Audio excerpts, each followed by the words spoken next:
Kami menganggap kami itu yang paling berjasa mengembangkan Ngelanggeran. Dan itu ternyata kesalahan terbesar kami. Pariwisata itu tidak bisa diklaim dan dilakukan oleh satu pihak, harus berkolaborasi dengan banyak pihak. Sehingga ya kita membuka ruang untuk melakukan komunikasi dan mendapatkan support kolaborasi dengan berbagai pihak.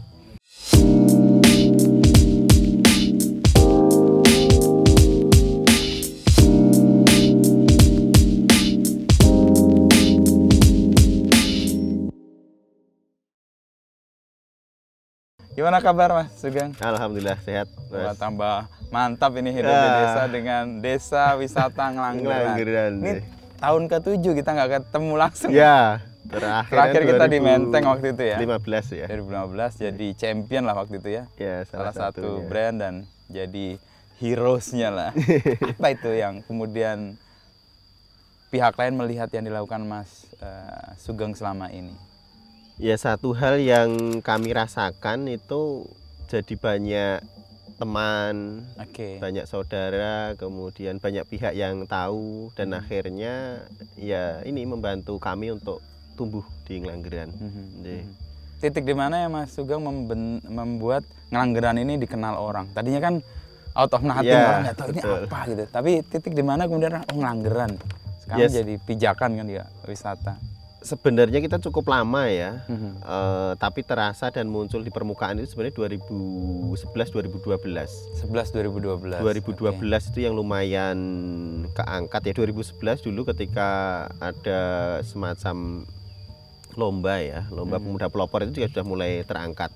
Itu bidang seni budaya dan pariwisata saat itu. Nah, tingkat apa DIY atau nasional? Nasional. Waktu itu kegiatan dengan Kemenpora yang itu sebenarnya juga mengangkat dan apa ya istilahnya ya, memberikan apresiasi. Tapi kalau saya memaknainya lebih ke proses ya pembinaan juga akhirnya dan ya mengenalkan. Yang dulunya mungkin ngucap Ngelanggeran aja agak sulit. Salah-salah ya. Ngucap nulis G-nya kurang dan sebagainya. Tapi sekarang udah common, udah umum ya. Saat ini udah mulai terbiasa. Kemudian ya satu hal yang ya membanggakan lah. Kalau dulu mungkin kenalan dari Ngelanggeran itu malu lah. Dari Gunung Kidul itu malu. Apalagi Ngelanggeran ya. Gunung Kidul terus Ngelanggeran.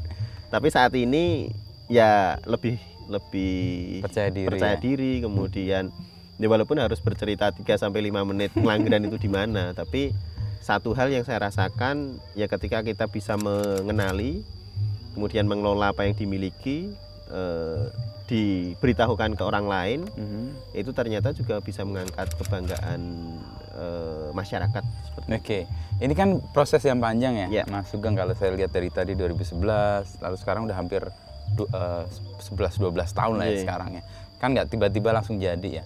Nah, mimpi Mas Sugeng untuk menjadikan Ngelanggeran sebagai desa wisata yang kemudian sekarang dikenal itu berangkat dari mana? Jadi kami itu bersyukur ya, generasi kami itu diracuni dalam tanda petik oleh para senior kami dulu di Karang Taruna untuk mencintai lingkungan, kemudian mencintai desa. Awalnya tidak langsung kita ingin menjadi desa wisata itu enggak, tapi lingkungan. Jadi ya Ngelanggeran itu seperti desa-desa lain di Gunung Kidul, desa yang tidak menarik, kemudian isu lingkungannya juga kuat, kekeringan, kemudian kemiskinan, itu juga menjadi satu hal yang umum di Gunung Kidul. Nah, dari situ yang menyamakan mimpi kami itu adalah bagaimana air di desa kami itu tidak sulit. Awalnya itu. Kenapa air? Karena sumber dari kehidupan. Salah satu yang ya katakanlah di sini kita sawah ya. Kalau kondisinya hanya tak ada hujan ya paling setahun sekali. Kemudian yang kedua, masyarakat kami mayoritas adalah petani, beternak, dan itu juga sangat tergantung dengan air. Nah, ketika para senior kami dulu sejak 1999 itu sudah mengajak, kemudian melibatkan kami untuk terlibat. Waktu itu ya masih SD, tapi diikat dengan kegiatan, diajak naik gunung, kemudian nanam pohon, diajak untuk berkegiatan di masyarakat sehingga ya terasah. Nah, pas generasi kami, tepatnya itu 2007 Jadi pasca gempa 2006. Oke, gempa Jogja yang gede banget ya. Itu kami semakin mengerucut untuk melakukan kegiatan Karang Taruna waktu itu lebih menjaga alam, kemudian dampak ikutannya adalah pariwisata. Oke, lama banget nggak dengar kata Karang Taruna. Ternyata ada faedah yang bagus ya dari para senior itu. Betul. Jadi gempa itu karena diawali di 99 teman-teman senior itu merawat lingkungan dan memelihara air, lalu terwariskan atau setidaknya nempel di generasinya Mas Sugeng. Tapi kan kemudian berkembang itu perjalanan yang lain kan? Iya. Apa masih didampingi para senior itu?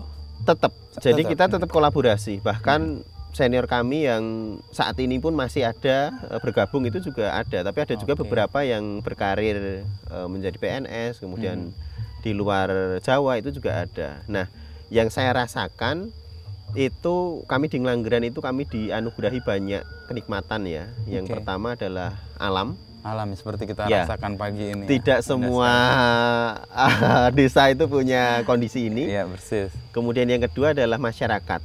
Masyarakat yang guyup, rukun, yang itu sebenarnya menjadi modal sosial kami untuk bisa bareng-bareng. Dan satu hal yang mungkin tidak dimiliki yang lain juga itu adalah kami itu dibesarkan dari kondisi yang sulit. Kondisi yang berat itu yang menimpa kami untuk berubah menjadi lebih baik. Nah itu ya ketika ditanya itu sebenarnya kami berangkat dari minus, tidak berangkat dari nol. Tapi itu yang membentuk fighting spiritnya itu ya. Itu semangat untuk berjuang cukup kuat. Jadi dianugerahi alam, masyarakat yang guyup, sama berangkat dari tidak nol tapi minus. Itu kombinasi yang sebenarnya kan ya ada kelebihan tapi ada kekurangan. Nah, menjadikan yang minus itu nol dan kemudian positif, tahapnya gimana Mas? Satu hal yang coba kami lakukan itu adalah membuka kesadaran. Jadi kami itu awalnya tidak menyadari bahwa kami itu punya potensi. Kenapa ya setiap saat kami lihat ini. Enggak gumunan lagi. Enggak gumunan lagi ya biasa. Jadi walaupun saya sendiri mungkin waktu itu tidak langsung sadar ini adalah sebuah potensi. Jadi yang pertama membangun kesadaran dulu di tim kami maupun dengan masyarakat. Kemudian yang kedua setelah sadar kita akan tahu, katakanlah dari posisi minus mau bergerak ke 10 itu jalannya seperti apa. Apalagi minusnya jauh lagi, minus 3 atau minus 5 gitu. Nah itu ya kita nyebutnya pengkapasitasan lah ya. Pengkapasitasan. Jadi dibekali caranya seperti apa, kemudian jalannya lewat mana, pihak-pihak mana yang bisa dilibatkan, diajak kerjasama. Nah setelah itu, setelah kita sadar kemudian punya kemampuan, itu adalah ya pemberdayaan. Mereka dipertemukan dengan pasar, dengan sumber ekonomi, dengan hal positif yang itu membuat mereka sadar. Ketika saya melakukan ini ternyata ada efek dan saya mendapatkan ini. Manfaat. Nah kita pun tidak lagi nyuruh orang untuk sekuat dulu ya untuk melakukan konservasi, tapi sudah sadar ternyata muncul dari dalam diri. Iya, ketika alam dijaga, itu alam memberikan banyak hal lebih ke kita, dan itu menjadi kebiasaan. Sudah ya seperti itu. Jadi kesadaran itu yang membuat mereka tidak seperti disuruh, tetapi dari dalam dirinya muncul untuk tadi merawat alam yang dihargai sebagai pemberi manfaat gitu ya. Nah ada persoalan kan Mas, kalau tadi dari minus ke 0 lalu ke angka sekarang gitu. Kalau Mas Sugeng lihat angkanya sekarang ada di mana? Kita masih di angka 4 atau 5 lah. Kenapa kan? Tapi yang progres kalau apalagi minusnya dari minus 9 itu kan panjang banget perjalanannya. Walaupun mungkin dari luar itu orang lihat Ngelanggeran itu sangat luar biasa. Tapi saya sendiri masih banyak hal yang masih bisa dikembangkan. Masih banyak hal PR yang harus kita selesaikan. Kemudian ya mimpinya semakin banyak masyarakat yang terlibat. Nah itu juga menjadi satu hal yang menjadi tantangan karena mengelola masyarakat, mengelola alam, mengelola banyak kepentingan itu juga butuh komunikasi yang intens. Kemudian ini membangun apa ya istilahnya, menciptakan atau mengembangkan perusahaan sosial lah ibaratnya. Perusahaan itu sosial, yang tidak mudah menurut saya. Dinamikanya sangat dan unitnya kan terpisah-pisah kan. Betul. Masyarakat sebagai individu, sebagai keluarga, sebagai komunitas RT RW gitu dan disatukan. Nanti istilah menarik tadi perusahaan sosial atau di luar kan sering lihat sebagai social entrepreneurship gitu ya. Ini kan sebagai platform yang membuat kita bisa melakukan sesuatu untuk mendapatkan bisnis, mendapatkan manfaat sosial dan memelihara lingkungan untuk sebuah unit usaha. Mas Sugeng dapat platform itu atau menggunakan itu di sini dari mana kesadaran? Jadi awalnya itu kita nggak tahu lah istilah itu. Persis, itu setelah jalan baru orang kasih tahu. Ini perusahaan sosial. Tapi prakteknya itu kita melakukan itu 2012 ketika ada kompetisi perusahaan sosial kemudian ternyata kita menjalankan praktek itu, bahkan diapresiasi dan dapat hibah untuk pengembangan usaha. Nah, satu hal yang ternyata untuk menggerakkan masyarakat itu salah satunya adalah berangkat dari permasalahan yang dihadapi. Kenapa? Karena biasanya itu akan lebih bersatu, Kalau ketemu masalah. Nah, kalau musuhnya itu satu, punya musuh bersama yang gede itu banyak orang akan bersepakat untuk bersatu. Sama, musuh bersama kami ketika pengembangan awal itu adalah air. Itu menjadi satu hal yang orang jadi semakin kompak dan mau terlibat. Nah, ketika dalam proses pengembangannya memang kita mencoba membuat inovasi yang awalnya hanya ngelola gunung api purba saja, katakanlah lingkungan, kemudian dampak ikutannya adalah pariwisata. Kemudian kita mengembangkan unit-unit kegiatan usaha di masyarakat. Itu juga berangkat dari permasalahan. Jadi bagaimana permasalahan ini diselesaikan, kemudian menjadi satu model bisnis dan itu bisa memberikan manfaat ekonomi maupun pemberdayaan di masyarakat.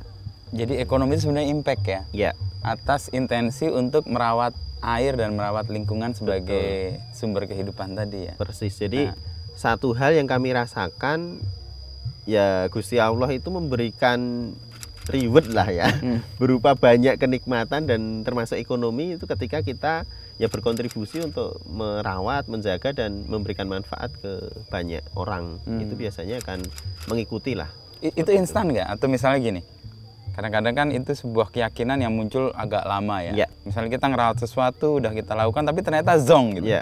Kejadian juga atau rewardnya otomatis? Kalau saya sih meyakini itu energi itu tidak akan pernah hilang. Apalagi energi positif yang kita berikan. Memang kami butuh waktu. Kalau berbicara Ngelanggeran itu kita butuh waktu 3-4 tahun. Yang awalnya diniati niat tulus saja untuk bisa melakukan hal positif dan mengabdi di desa. Tapi itu apa yang kita tanam itu kita akan memanen. Dan saya sangat meyakini itu. Jadi katakanlah banyak orang nanya kerjaannya apa Sugeng itu ora jelas itu kan. Tapi alhamdulillah dari ketidakjelasan itu yang berbagai sudut itu juga bisa membantu. Jadi saya sangat meyakini itu. Jadi kalau ada istilah zong itu menurut saya hanya belum ketemu saatnya aja. Butuh kesabaran sedikit lah sama kegigihan yang terus-menerus dilakukan untuk mendapatkan hal baik atau efek sebenarnya itu kan dampak ikutannya dampak ikutannya. Artinya tugas utamanya sebenarnya sudah terselesaikan, misalnya yang jaga air tadi kan airnya udah terawat, itu aja udah jadi berkah tertentu bah kemudian bawa wisata, bawa keterkenalan, terus yang kerjaannya nggak jelas apa menjadi sesuatu. Tapi kalau Mas Sugeng sendiri mendefinisikan profesinya itu sebagai apa sekarang? Kalau saya mungkin ini pegiat aja lah Pegiat, pegiat desa wisata, teman banyak orang lah Tapi satu hal yang saya petik dari proses panjang Langgeran itu, kalau saya memaknai itu adalah menjalin silaturahmi menjalin silaturahmi, kemudian membuat ikatan dengan banyak orang, itu ternyata bisa membantu kita untuk lebih cepat proses pengembangannya. Jadi silaturahmi membawa rezeki itu sangat kami rasakan. Membentuk keluarga, dan yang namanya rezeki itu tidak hanya rupiah, materi tapi bagaimana kita punya tambahan informasi, kemudian pengetahuan, termasuk kesempatan bisa melakukan pengembangan di berbagai daerah, itu juga menjadi satu kekuatan. Nah, dalam upaya untuk menjadikan ini sebuah tempat yang kemudian dikenal orang, itu kan meyakinkan pihak-pihak yang lain kan itu butuh skill ya. Tadi Mas Sugeng nyebut komunikasi lah, ngobrol. Nah, cara Mas Sugeng masuk dan memahamkan atau memberi kesadaran kalau tadi ke warga atau orang yang berbeda-beda itu caranya gimana, Mas? Oke, jadi kalau komunikasi di internal kemudian eksternal itu memang skemanya akan sedikit berbeda. Di internal itu kami bersyukur ya, di desa itu ada ruang interaksi sosial. Yang itu bisa kita manfaatkan. Jadi kayak pertemuan warga. Ada kegiatan katakanlah yasinan atau pengajian, kemudian pertemuan dusun, itu kita pakai. Itu yang pertama. Platform yang sudah ada dipakai ya. Kemudian yang kedua itu adalah ya menjadikan satu pemuda itu sebagai satu virus perubahan dalam satu rumah tangga. Orang tua itu pasti akan mendukung anaknya ketika dia punya hal positif yang akan diwujudkan. Ya, katakanlah tidak mendukung, minimal itu tidak melarang. Dan itu biasanya isu pengembangan, isu apa yang akan bahas katakanlah di rapat yang lebih besar, itu sudah dikomunikasikan di tingkat keluarga. Sehingga ketika nanti di forum besar itu ibaratnya sudah setengah mateng. Sehingga tinggal istilahnya membuat kesepakatan. Itu yang kedua. Kemudian yang ketiga, kami itu juga mencoba menggunakan tokoh kunci untuk bisa melakukan komunikasi kepada masyarakat. Apalagi yang menggerakkan itu anak muda. Ketika kita yang ngomong itu belum tentu semuanya akan percaya. Tapi kalau ada tokoh kunci itu yang ide kita tuang ke mereka, dan seakan-akan ide itu muncul dari mereka itu akan lebih mudah untuk jadi spokespersonnya ya. Jadi juru bicaranya. Siapa aja tokoh-tokoh kunci yang dipetakan? Banyak. Sebenarnya tokoh kunci itu ada yang formal, ada yang informal. Kalau yang formal ya yang masuk di pamong kalau kita nyebutnya, perangkat desa, itu juga menjadi penting. Kemudian yang kedua tokoh budaya, termasuk tokoh agama. Nah, ada juga yang tokoh ya pengeyelan di tingkat desa itu juga ada. Yang sulit ini kan ada ininya juga. Itu yang penting dia itu kadang dia tidak punya posisi atau jabatan, tapi dia berpengaruh di komunitas itu. Nah, itu yang kita masuki juga. Jadi mendekati tiga itu ya, tadi ya, dengan forum yang umum ada, lalu dengan pemuda di sebuah keluarga, lalu tokoh-tokoh kunci untuk menyampaikan mimpinya lah ya untuk ini. Nah, kalau lihat sekarang keguyuban sama keyakinan masyarakat di Ngelanggeran ini dengan mimpi yang tadi men-solve problem ya, lalu kemudian berdampak itu sejauh mana, sebesar apa? Kita bisa bilang terjadi perubahan yang sangat signifikan lah ya. Kepedulian terkait ikut ingin berperan aktif itu sangat besar. Bahkan ya saat ini orang semakin bangga dia bisa mengenakan pakaian seragamnya pengelola desa wisata dibandingkan dia bekerja meninggalkan desa atau bekerja ke kota menjadi karyawan atau penjaga toko. Yang dulunya mungkin orang lebih bangga seperti itu. Sekarang switch ya, berbalik. Itu juga menjadi satu hal yang menurut kami tanda ya. Ya, salah satu orang memiliki ini rasa kepedulian dan kebanggaan. Nah, dulu kan ada problem yang lain ya. Tadi air satu dan sekarang kan sudah terjaga atau setidaknya sudah tersolve dan membawa manfaat. Problem yang lain kan di pemuda. Dulu kan hampir semua pemuda di Gunung Kidul dan juga hampir semua daerah yang dalam tanda petik minus itu kan pergi ke kota ya untuk mengadu nasib.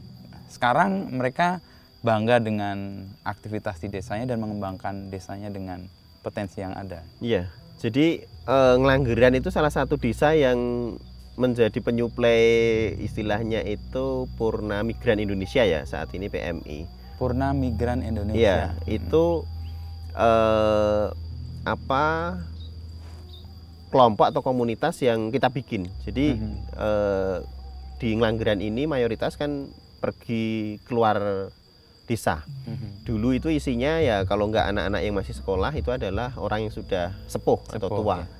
Yang usia produktif, yang pasti dia bibit unggul itu dia semua berkarir keluar dan rata-rata sukses. Nah, satu hal yang kami lihat trennya itu adalah keluar kemudian pulang, keluar pulang. Yang itu ada masalah sosial juga di situ. Apa masalah sosial? Salah satunya adalah rumah tangganya yang terkorbankan.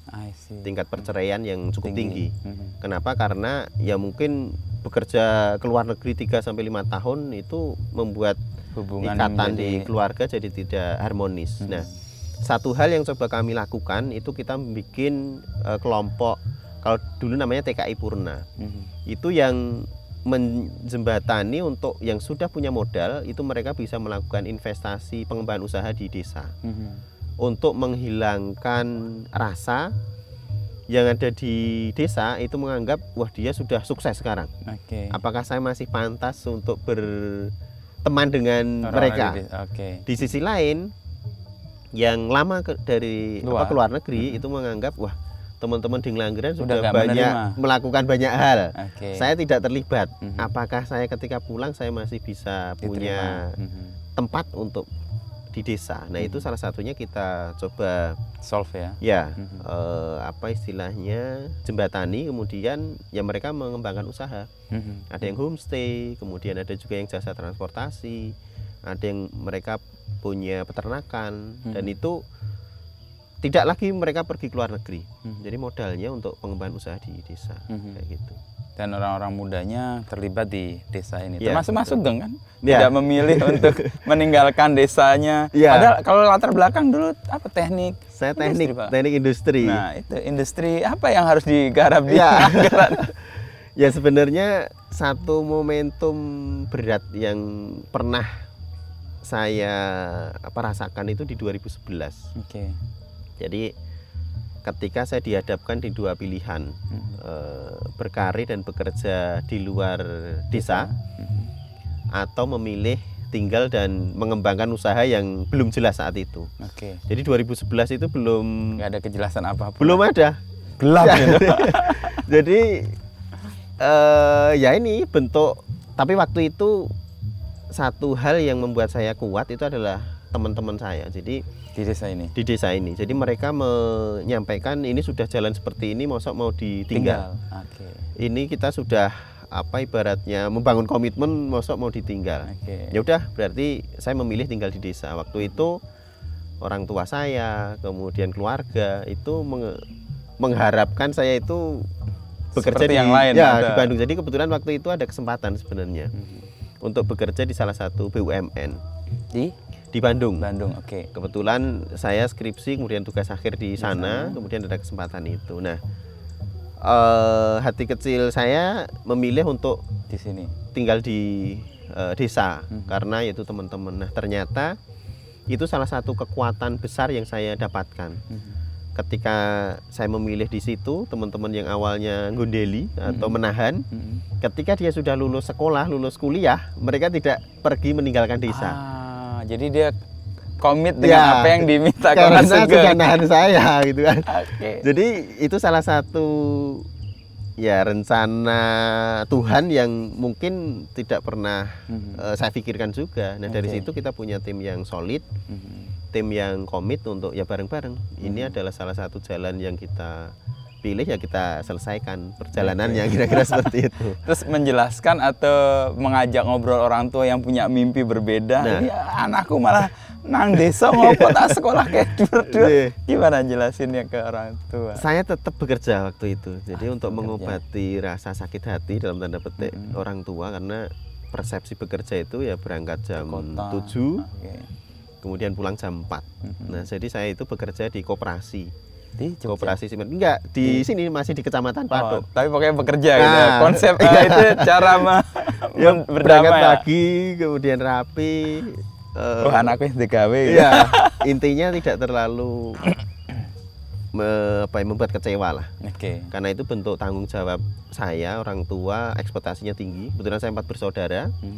Yang kebetulan kuliah saya. Anak keberapa Mas? Saya anak nomor 3. Nomor 3, Kemudian ya itu persepsinya anak kuliah itu nyambut gawe. Nah, dari situ kalau pagi sampai siang lebih banyak kegiatan di koperasi tadi. Kemudian malam kegiatan di desa, bahkan saya sering izin di koperasi itu. Bahkan izin saya itu melebihi jatah cuti lah ya. Bahkan sampai dipotong ininya.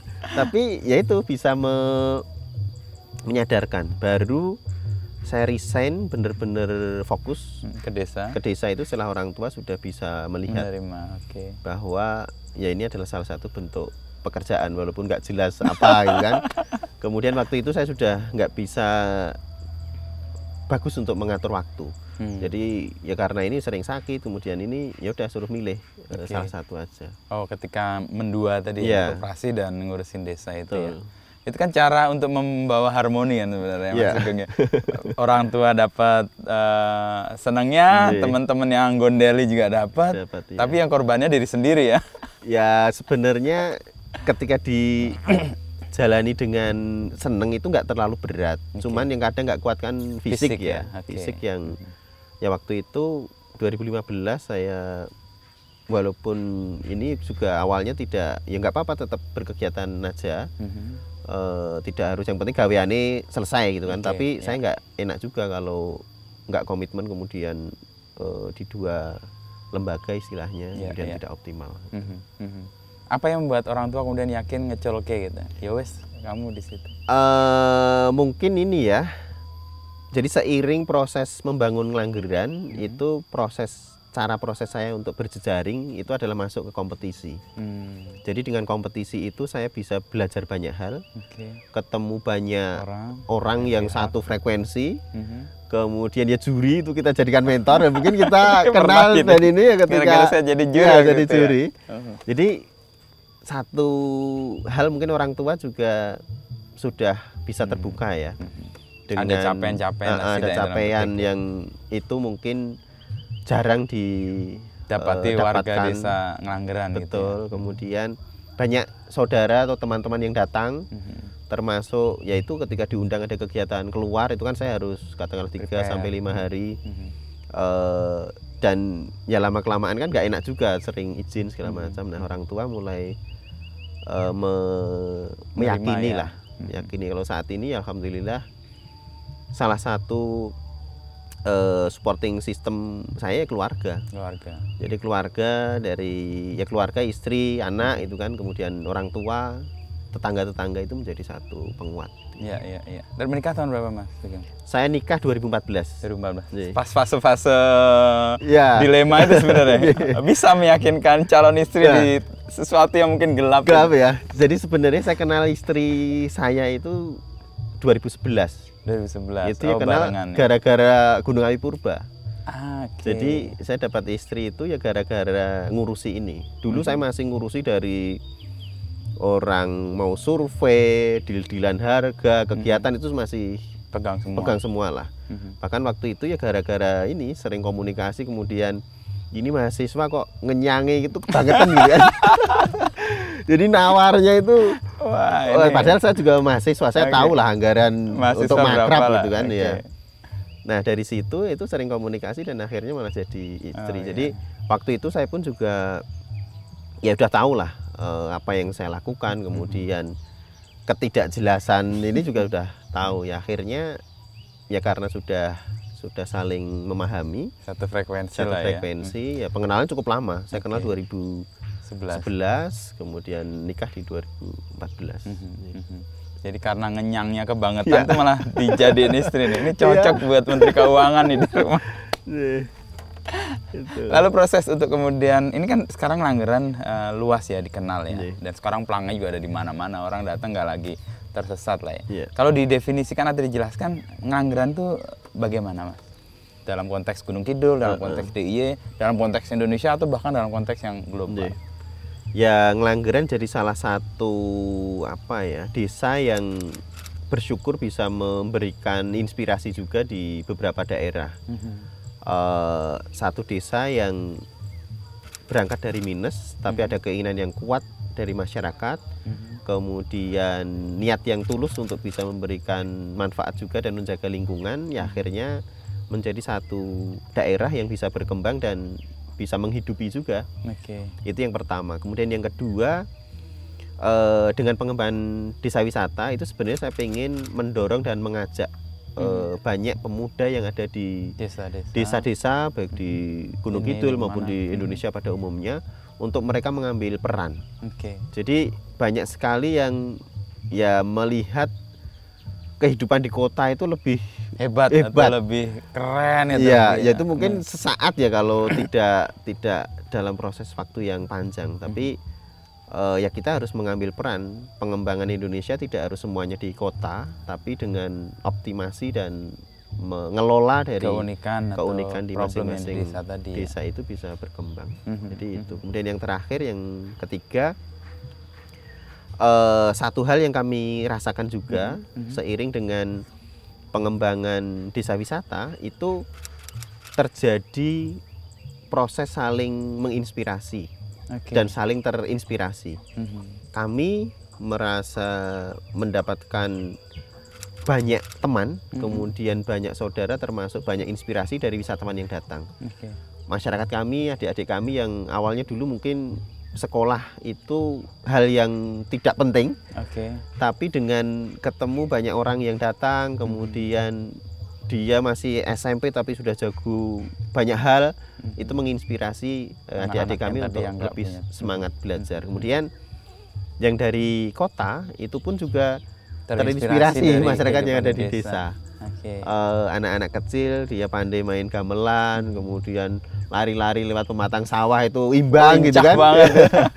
Itu juga satu hal yang ya ternyata perlu dibikin seperti itu. Ada jembatan untuk saling menginspirasi itu di desa. Jadi harapannya dengan pengembangan desa wisata ini, nilai-nilai kearifan lokal yang ada di desa itu tetap terjaga, tumbuh dan bisa meluas ya. Jadi kayak kesederhanaan, kemudian kerja keras, gotong royong, kemandirian itu tumbuh dan berkembang di desa. Dan itu udah ada sebenarnya kan, menjadi sebuah simpul atau kekuatan dari sebuah desa yang tetap terjaga ya. Nah dalam konteks yang lebih besar kan, kerja-kerja yang Mas Sugeng lakukan atau merawat nilai-nilai desa tadi dengan mencoba mengatasi problem utama yaitu air, itu kan jadi tren sekarang kayak sustainability, lalu bagaimana sekarang ekonomi ke depan lebih hijau gitu. Apakah faktor itu juga membuat apa yang diupayakan Mas Sugeng ini juga kemudian mendapat sorotan ya, dan kemudian menginspirasi tempat-tempat lain? Jadi satu hal juga yang kami rasakan dan dapatkan seiring dengan bahkan dunia pun juga mengarah ke sana. Kami melakukan praktek kecil di tingkat desa, itu juga menjadi satu hal yang kita semakin yakin. Dan dari bahkan kemarin ketika kami bersyukur diapresiasi juga di tingkat dunia menjadi salah satu desa wisata yang baik, kira-kira seperti itu salah satunya menerapkan prinsip-prinsip keberlanjutan. Jadi apa yang dilakukan saat ini itu tetap bisa dinikmati di generasi-generasi berikutnya. Apa yang dikerjakan saat ini itu mempengaruhi proses keberlanjutan alam yang itu sebenarnya ini bukan warisan, tapi juga sebenarnya adalah titipan yang itu bisa dinikmati atau dilanjutkan ke generasi berikutnya. Kuncinya sebenarnya nggak eksploitatif kan? Nggak, jadi eksplorasi lah ya. Alam itu bisa dimanfaatkan sebesar-besarnya untuk kesejahteraan masyarakat dan tanpa harus mengganggu sebenarnya atau mengurangi. Justru semakin dilestarikan itu semakin memberikan kesejahteraan di masyarakat. Kalau untuk pengembangan, kan ini salah satu desa yang menginspirasi bahasa secara global pun dilihat secara dunia. Di Indonesia dan di negara-negara lain juga mulai tumbuh nih pengembangan kayak dalam tanda petik desa-desa wisata. Kalau Mas Sugeng melihat ini trennya gimana? Trennya sangat seperti yang jenengan sampaikan, bahkan di Indonesia itu setelah pandemi itu desa wisata didorong untuk bisa menjadi satu hal yang pariwisata masa depan lah. Walaupun tantangannya juga besar. Banyak yang salah kaprah dalam tanda petik ya. Semua desa ingin menjadi desa wisata. Padahal belum tentu desa itu punya potensi yang kuat, masyarakat yang siap dan mau. Sebenarnya tidak harus dipaksa orang itu atau desa itu menjadi desa wisata. Mereka bisa supporting system di desa wisata. Tidak semua desa itu punya magnet. Tapi semua desa itu punya potensi untuk bisa dikembangkan tanpa harus menjadi desa wisata. Dan itu yang ketika saya menjadi teman diskusi beberapa desa wisata yang mengembangkan itu, ya saya harus jujur. Ketika desanya memang nggak punya potensi ya jangan bohongi gitu kan. Jangan dipaksa dia untuk ini, tapi ini skemanya kamu harus kolaborasi dengan desa ini. Jadi tidak selamanya daya tarik utama ada di desanya, dan tidak selamanya yang jadi daya tarik utama itu hasilnya lebih besar, bahkan yang supporting itu bisa lebih besar juga. Apakah hasil pertaniannya untuk pangan di sana atau kerajinan di sana itu bisa. Untuk kesalahkaprahan itu apa respon mereka ketika Mas Sugeng mengatakan ini lo nggak bener loh? Ya, ya kadang ada yang bisa menerima, tapi ada juga yang menganggap ini karena Ngelanggeran nggak mau disaingi. Itu juga hal yang menurut saya bahkan bukan itu. Bahkan mimpi saya Ngelanggeran ini bisa di copy paste di banyak desa.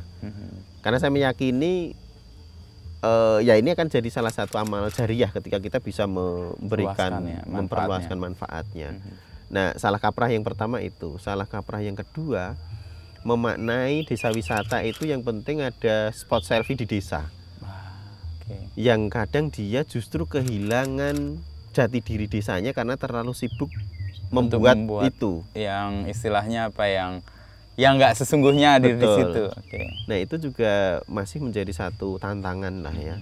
Walaupun ekosistem pengembangan desa wisata saat ini sudah cukup baik ya. Banyak pihak, baik dari pemerintah, kementerian ya, Pak Sandi itu ya, swasta, termasuk BUMN segala macam itu kan sepakat untuk ini menjadi satu lokomotif yang bisa menggerakkan banyak sektor. Nah, kuncinya sebenarnya kalau tadi Mas Sugeng sebut kan tidak mengada-adakan, memang harus ada spot yang unik atau sesuatu yang orang mau datang ke situ karena ya nggak ada tempat lain gitu. Betul, persis. Dan kok apa istilahnya kontribusi desa yang lain sebenarnya nggak harus pada spotnya, tapi juga prasarana-sarananya untuk mendukung itu ya.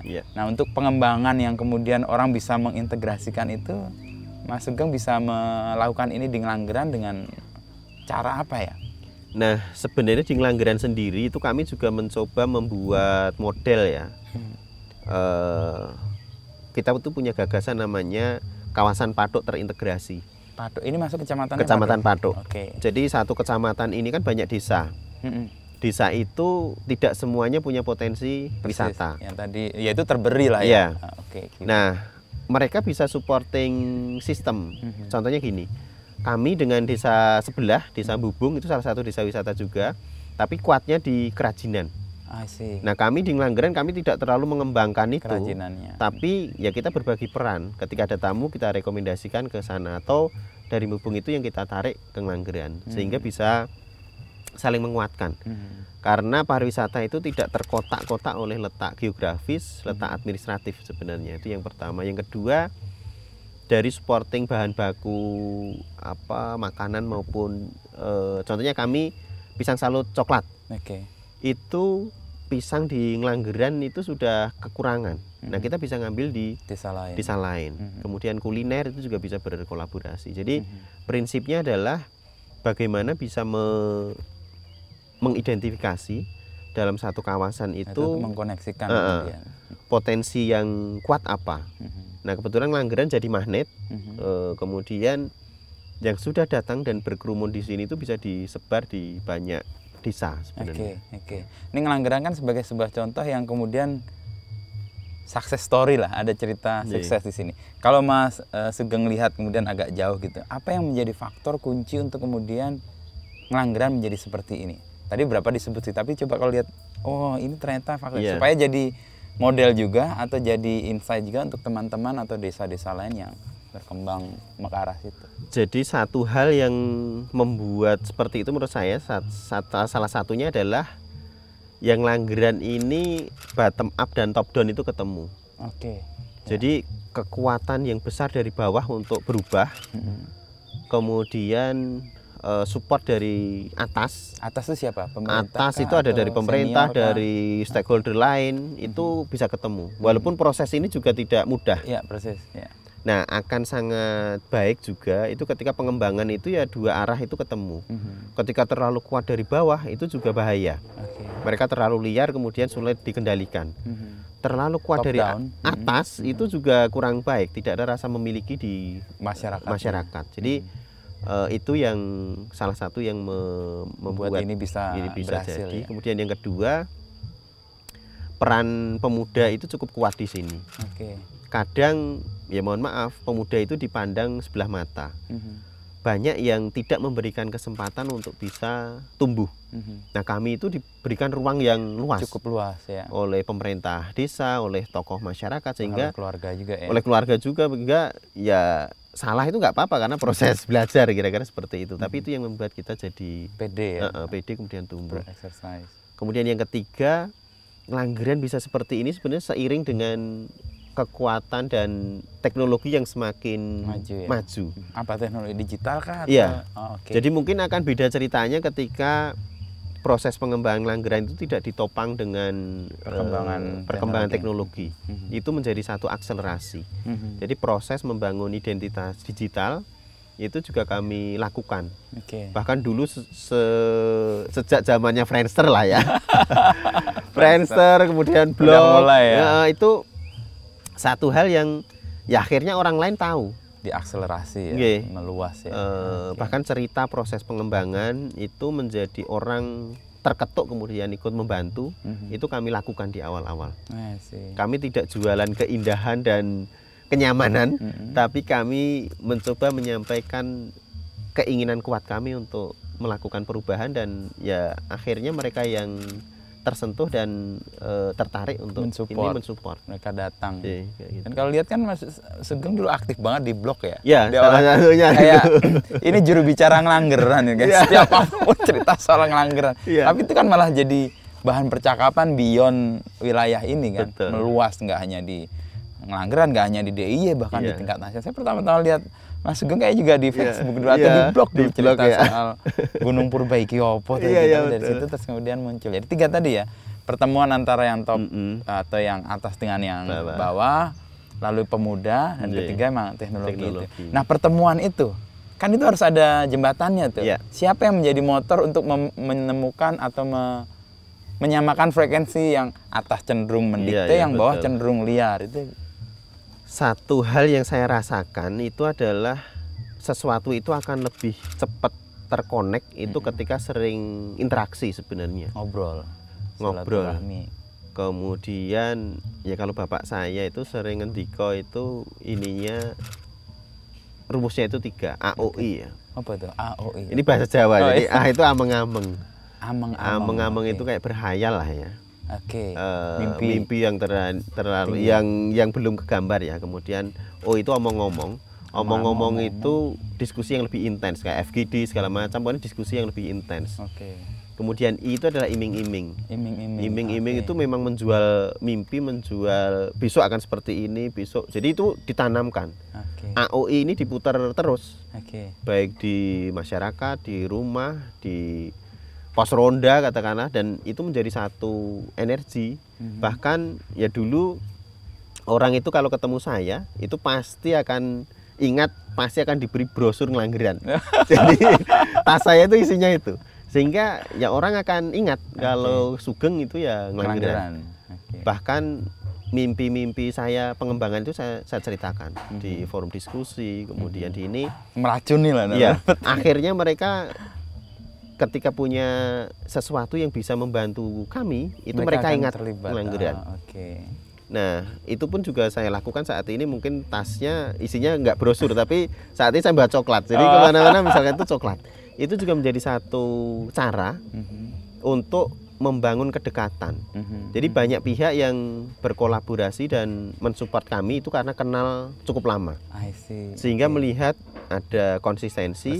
Orang lihat ini orang ada komitmen, kemudian ya itu sudah kelihatan proses untuk bareng-bareng. Ya mereka punya keinginan kuat. Ketika kita intervensi itu dampaknya besar. Itu pasti akan dibantu.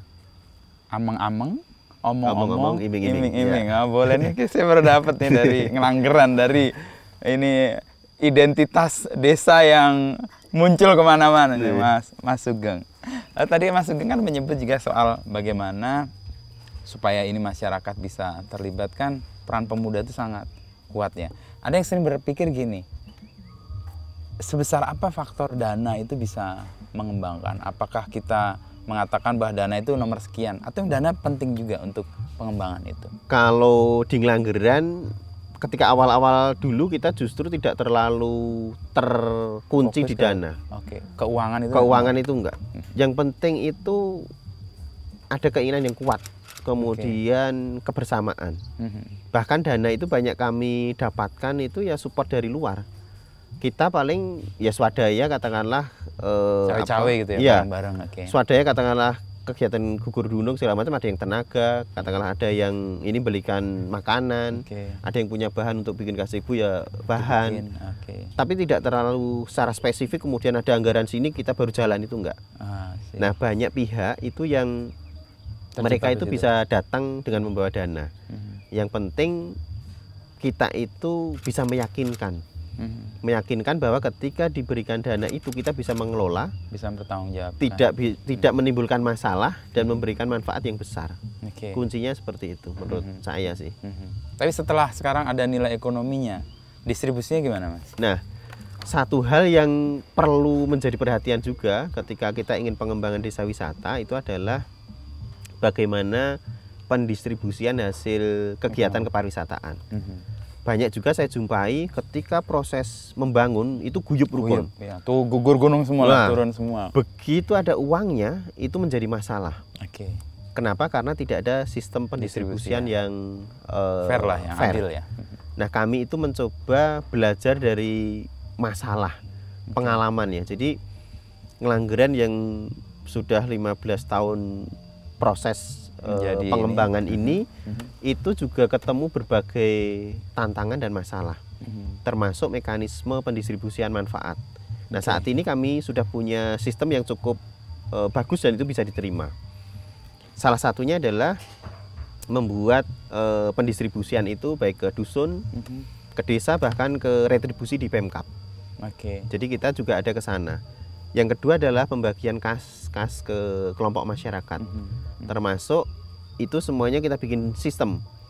Jadi kita pengembangan e-ticketing itu yang yaitu kan terdistribusikan berapa persen masuk kemana, dan itu by sistem ya dibuat. Masyarakat akan semakin percaya. Dapat manfaatnya juga kan.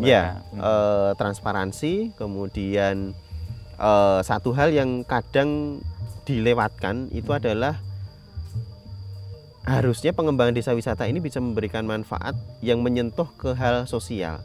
Jadi kami itu juga mengelola dana sosial, itu yang nanti diperuntukkan untuk kegiatan-kegiatan sosial di desa. Jadi ada transparansi, ada manfaat yang nyata didapat oleh warga yang awal membangun dan kemudian membentuk desa ini. Dan kemudian tadi manfaat sosial yang kemudian dinyatakan ya. Ya kalau lihat dari ini emang tanpa harus mengada-ada, ini kan social entrepreneurship.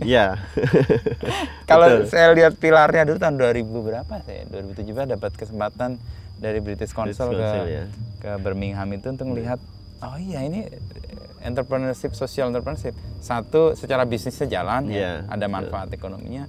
Kedua, manfaat sosialnya nyata, kan? Semua desa, semua unit tadi kebagian.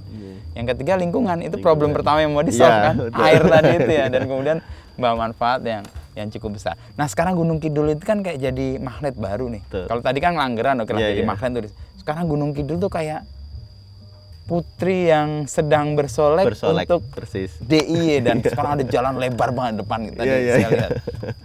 Mas Sugeng lihat ini gimana? Jadi satu hal yang bisa mengangkat Gunung Kidul adalah pariwisata. Satu hal yang membuat orang itu bisa aktif, kemudian akhirnya mereka mendapatkan sesuatu, itu salah satunya adalah pengembangan pariwisata, sehingga itu menjadi satu brand yang dipakai juga dari Kabupaten Gunung Kidul. Dan ya nyata akhirnya banyak sekali pertumbuhan pengembangan pariwisata, dan itu menurut saya juga hal yang positif. Banyak sekali masyarakat yang dulu mengadu nasib meninggalkan Gunung Kidul, itu banyak yang kembali atau bahkan stay kayak Mas. Betul. Itu juga menjadi satu fenomena yang menurut saya ya Gunung Kidul ternyata sudah bisa menyadari apa yang dimiliki kemudian bersolek tadi.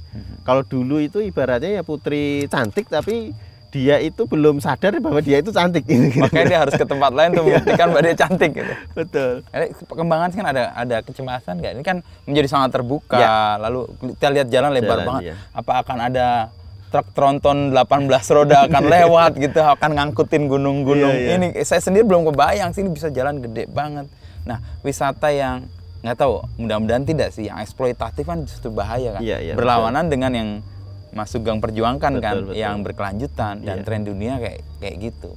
Ya satu hal juga, jadi pariwisata itu sesuatu itu pasti akan ada dampaknya. Persis. Baik positif maupun negatif. Bahkan kita jalan aja ada dampaknya. Apakah ada semut yang terinjak atau rumput ini. Nah sama pariwisata itu juga. Proses pengembangan pariwisata itu juga ada dampaknya, baik positif maupun negatif. Nah kami itu berupaya mengoptimalkan dampak positif dan menekan dampak negatif. Nah satu hal yang menjadi satu kecemasan saya pribadi itu adalah akses yang semakin terbuka ke Ngelanggeran.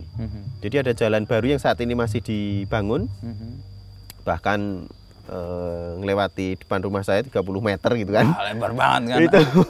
Itu juga menjadi peluang, tapi dari satu sisi juga ancaman. Nah, satu hal yang coba kita lakukan saat ini itu adalah bagaimana membuat strategi untuk adaptasi dan menghambat laju perkembangan yang negatif. Itu ke arah negatif. Nah, salah satunya adalah kita nyusun namanya Riparkal. Rencana Induk Pariwisata Kalurahan. Itu yang harapannya kita bisa jagani dalam tanda petik nilai-nilai yang ada di Ngelanggeran, kemudian Gunung Kidul gitu ya. Skema pengembangannya juga bisa didorong ke lebih lebar. Jadi tidak terfokus di satu titik yang di situ punya titik apa istilahnya titik jenuh atau titik khusus yang tidak boleh terlalu besar. Fokus di situ ya. Pembangunan di situ. Nah, itu juga menjadi satu hal yang harapannya nanti banyak pihak yang bisa membantu Ngelanggeran untuk bisa jaga Ngelanggeran tidak kehilangan identitasnya, keunikannya, value-value-nya. Riparkal tadi ya? Ya, rencana Induk Pariwisata Kalurahan. Kalurahan, basisnya ada kelurahan ya. Dan ini kayaknya akan menjadi unit terkecil untuk menjaga hal yang sudah ada dan baik ini betul. Di luar atau di tengah ancaman terbukanya akses yang lebar. Mas Sugeng bayangkan apa yang akan terjadi Gunung Kidul nanti? Kalau dulu orang ke Gunung Kidul itu mungkin dia sudah punya perencanaan yang kuat ya. Karena butuh effort yang cukup besar. Akses, waktu segala macam sehingga dia memang merencanakan dan sudah terseleksi di situ. Nah saat ini dengan akses yang sudah sangat luas dan mudah, seleksi itu hilang sehingga orang ibaratnya lewat hanya noleh sedikit dia tertarik bisa mampir. Nah menurut saya yang harus disiapkan itu adalah skema edukasi yang lebih baik, sehingga orang yang datang itu mereka bisa teredukasi bahwa ya kita harus turut berkontribusi dan menjaga alam ini. Itu yang pertama. Kemudian yang kedua, memberikan kesempatan masyarakat lokal itu untuk terlibat aktif dan mengambil manfaat dari proses pengembangan ini. Kalau dulu mungkin orang nggak ada yang tertarik mau investasi atau apa istilahnya mengembangkan di Ngelanggeran ataupun di Gunung Kidul. Tapi sekarang saat ini sudah banyak juga yang nanya tanah di sana berapa Mas gitu kan. Ini kalau saya sewa seperti apa. Nah itu hal-hal yang menurut saya ya peluang juga, tapi kita harus ketemu mitra yang satu frekuensi ya. Dengan upaya untuk tadi kan jaga apa yang sudah baik dan kemudian hal yang baru itu membawa manfaat baik yang lebih besar lagi ya. Betul. Kalau Mas Sugeng sekarang lihat apa yang terjadi dan kemudian bayangin nanti aksesnya menjadi sangat besar, orang nggak terseleksi lagi, ada kekhawatiran nggak ini cuma akan dilintasi doang untuk ke sebuah tempat akses jalan besar itu ujungnya kemana sih kalau Mas Sugeng lihat? Iya, jadi pantai atau? Ya, nanti jalan besar ini sebenarnya connecting dari jalan Solo, orang jadi tidak harus dari arah Solo katakanlah, tidak harus lewat Jogja kemudian naik ke Bukit Bintang Patok, tapi dia bisa langsung. Nah tembusnya nanti akan jalur lintas selatan, pantai segala macam. Kalau saya lebih ya dia tidak akan hanya lewat, tapi saya justru khawatir terlalu banyak orang, kemudian beragam karakter yang dia belum melakukan persiapan dan belum mengenali. Kaget ya itu makanya kita harus punya ya kode etik maupun SOP yang kuat. Apa yang boleh, apa yang tidak dilakukan, kemudian aturan main yang harus kita kuatkan. Ya bentengnya ibaratnya kita harus semakin kuat. Tapi kalau lihat dari kegigihan sama konsistensi Mas Sugeng dengan teman-teman yang lain sih harusnya ini bisa dihadapi sih. Semoga. Ya perubahan pasti akan terjadi, lalu mungkin akses akan terbuka, tapi sekali lagi perubahan itu juga harus lihat apa yang sudah tumbuh dan kemudian menjadi kekuatan sama-sama kan untuk pengembangan itu ya. Nah ini challenge yang hampir semua tempat wisata terjadi. Iya, betul. Tapi yang shocking itu sih emang butuh apa istilahnya persiapan ya. Kadang-kadang masyarakat nggak siap, akhirnya diambil alih semua tuh. Iya. Potensi yang ada tidak oleh masyarakatnya, tapi oleh orang-orang luar ya. Nah kalau lihat ini terakhir nih Mas. Dulu kan 2011 memulai dengan ya belum clear lah, gelap gitu ya istilahnya ya. Lalu di challenge sama orang tua dan sebagainya, lalu kemudian tahap ke tahap punya ruang pembuktian dan kemudian sekarang menjadi sesuatu dan dilihat orang gitu ya. Kalau lihat ini perjalanannya Mas Sugeng memaknainya gimana ini ya? Untuk orang-orang yang mau memulai lah, misalnya betul. Di usia Mas Sugeng mau mengawali sesuatu itu. Ya sebenarnya kalau intens memulai itu 2007 ya. Jadi saya itu bersyukur proses pengembangan Langgeran itu ketika saya masih muda, saya masih sekolah, saya masih punya ruang dan waktu yang cukup besar. Dan bikin salah apapun masih salah itu menjadi biasa gitu kan. Sehingga menurut saya ya teman-teman harus melakukan sejak dini. Kenapa? Karena ya pengalaman itu didapat dari proses mengalami. Dan ketika kita sudah dapat pengalaman itu ya insya Allah tidak akan menjadi masalah. Jadi sesuatu itu kadang terasa berat karena baru pertama dilakukan dan itu ketemu masalah. Tapi apalagi gagal lagi ya. Ya. Nah itu menurut saya ya anak muda dia tidak punya beban banyak. Dia masih proses belajar, dia dekat dengan sumber informasi, katakanlah bisa membangun tim yang solid. Nah itu awali dari situ. Buatlah kesalahan sebanyak-banyaknya gitu ya. Kalau ini katanya suruh menghabiskan jatah gagalnya gitu kan. Sehingga nanti harapannya sudah siap. Itu yang pertama. Jadi ya anak muda harus mengambil peran dan berkontribusi dengan apa yang dia miliki. Kemudian yang kedua, saya itu sangat merasakan sekali bantuan dan ya tangan Tuhan itu hadir dari berbagai sudut ketika kita itu punya niat baik. Jadi jangan terlalu khawatir yang akan menanggung kita. Tapi ya ketika kita punya niat yang tulus untuk membantu dan memberikan manfaat ke banyak orang, itu biasanya kita akan dipermudah. Saya sangat meyakini ketika kita punya niat baik itu dipertemukan dengan orang-orang baik yang lain. Dan itu saya rasakan. Bahkan apa ya, yaitu membuat saya terkoneksi dengan banyak pihak. Kemudian yang ketiga, menurut saya juga kita tidak boleh terlalu merasa paling ya, karena kami pernah mengalami masa kami menganggap kami itu yang paling berjasa mengembangkan Langgeran, dan itu ternyata kesalahan terbesar kami. Pariwisata itu tidak bisa diklaim dan dilakukan oleh satu pihak, harus berkolaborasi dengan banyak pihak, masyarakat, pemerintah, swasta, pihak-pihak lain, stakeholder lain, sehingga ya kita membuka ruang untuk ini melakukan komunikasi dan mendapatkan support kolaborasi dengan berbagai pihak. Kemudian yang terakhir mungkin ya pengembangan desa, proses pemberdayaan itu adalah proses perjalanan. Perjalanan itu banyak mengalami banyak jalan ya. Kadang lurus, kadang berkerikil, kadang harus turun dulu untuk naik gitu kan. Nah itu juga kami maknai ya perjalanan itu harus dinikmati. Yang bisa menikmati ya kita ketika kita bisa menata hati kita. Jadi noto hati kondisinya boleh seperti apapun, crowded seperti apa kita, tapi kita ininya jaga. harus dijaga. Karena perjalanan itu akan selesai ketika kita tidak jalan lagi. Jadi saya itu juga pernah merasakan, jadi saya kan orang gunung ya, kegiatan ke Anambas lewat laut dan itu apa badai gitu kan. Ya saya akan selalu cemas ketika saya tidak bisa nata hati. Okay. Tapi ketika bisa nata hati ya kita bisa menikmati perjalanan itu. Jadi meskipun itu karena ketika saya semakin panik itu justru membuat saya tidak nyaman. Kepanikanmu tidak akan mengurangi persoalan yang sedang ada kan. Nah, itu noto hati itu menurut saya juga hal yang ya ini ya dinikmati aja.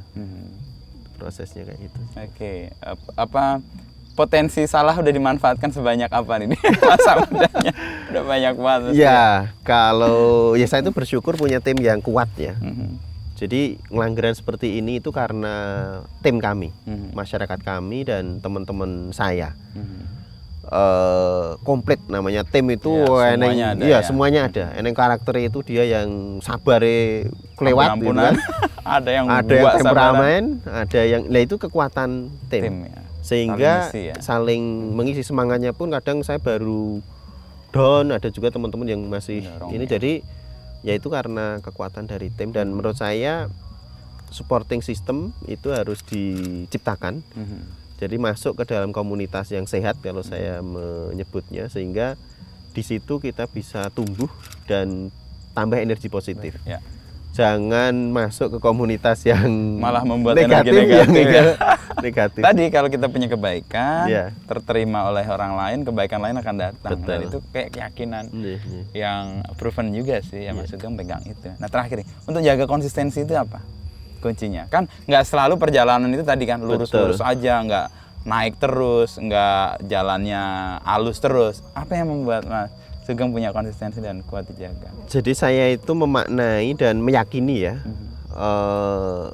saya Muslim, saya sangat meyakini bahwa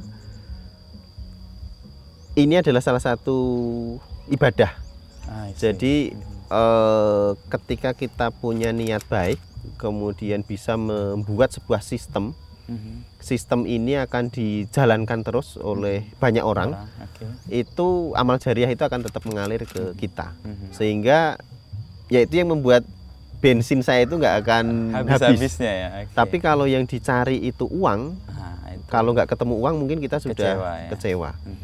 Jadi saya sangat meyakini itu yang pertama. Kemudian yang kedua, saya sangat menikmati silaturahmi. Jadi jalan kemana aja. Saya itu selalu belajar ke banyak orang, banyak tempat yang saya kunjungi. Itu saya punya guru baru, punya saudara baru, dan ya mungkin ada hal sedikit yang bisa kita bagi, tapi kita bisa menyerap banyak hal. Dan itu yang membuat saya enjoy sampai saat ini. Itu sih Mas. Iya. Ini sambil ngomong soal dibanding-banding, kita sepanjang lagu, sepanjang ngobrol ini ini khas banget di desa. Ini ada dangdutan, ada keroncong ya kalau sore. Ini saya kasih tahu Mas Sugeng, ini ada orang Gunung Kidul. Dia pergi ke kota katanya mencari mimpi di kota, padahal mimpimu ada di sini. Tadi apa? Ameng-ameng, omong-omong sama iming-iming. Wah itu ya value yang dari Bapak ya. Iya dari Bapak. Saya mendapatkan langsung dari Bapak. Ya, thank you Mas Sugeng. Obrolannya nih sejam lebih dan kita tamu udah mulai banyak yang datang nih. Ini terbukti bahwa tanpa harus woro-woro kemana-mana, kalau orang udah dapat manfaatnya, orang akan datang dengan sendirinya sih. Kebaikan, menemukan kebaikan yang membentuk saudara baru. Jadi kami membangun persaudaraan. Jadi pariwisata untuk silaturahmi dan persaudaraan. Saudara lebih panjang daripada wisata sih. Betul. Karena saudara kan sering akan datang, kalau wisata sekali dua kali. Boleh nih konsepnya. Makasih Mas Sugeng. Sukses buat Langgeran dan teman-teman di sini. Mudah-mudahan jalan besar yang dibuka itu membawa manfaat yang baik sih. Amin. Dan kebaikan yang Mas Sugeng sampaikan diterima dan kemudian kebaikan lain ikut datang. Turun. Tersuwun. Sip.